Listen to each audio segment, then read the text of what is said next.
এবারের ঈদে মুক্তিপ্রাপ্ত তাণ্ডব সিনেমাতে ক্যামিও দিতে দেখা গেছে আফরান নিশোকে। এরপর আর নতুন কোনো কাজে পাওয়া যায়নি। তবে ঘোষণা এসেছে রেদওয়ান রনি পরিচালিত দম সিনেমায় অভিনয় করতে যাচ্ছেন তিনি। এর মধ্যেই খবর, আফরান নিশোর পায়ের লিগামেন্ট ছিঁড়ে গেছে, যার কারণে আপাতত বিশ্রামে রয়েছেন অভিনেতা। কোনো শুটিংয়ে অংশ নিচ্ছেন না, এমনটা নিজেই জানিয়েছেন অভিনেতা।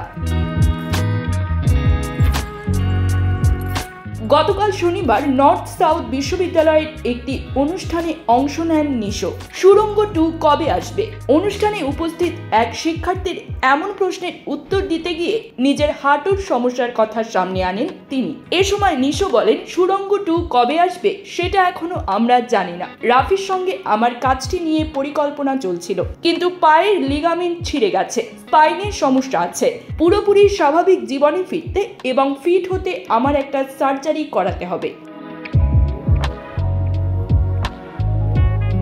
এরপর তিনি বলেন, এটা এর আগে কখনো বলা হয়নি, এই প্রথমবার এখানে শেয়ার করলাম। এটা জানলে অনেকেই আমাকে কাজে নেবে না, বলবে তোমার তো পা ভাঙা। এদিকে সেপ্টেম্বরে ওটিটি প্ল্যাটফর্ম হইচইতে মুক্তি পেতে যাচ্ছে ভিকি জাহেদ পরিচালিত সিরিজ আকা। সিরিজটিতে আফরান নিশোর সঙ্গে দেখা যাবে মাসুমা রহমান নাবিলাকে।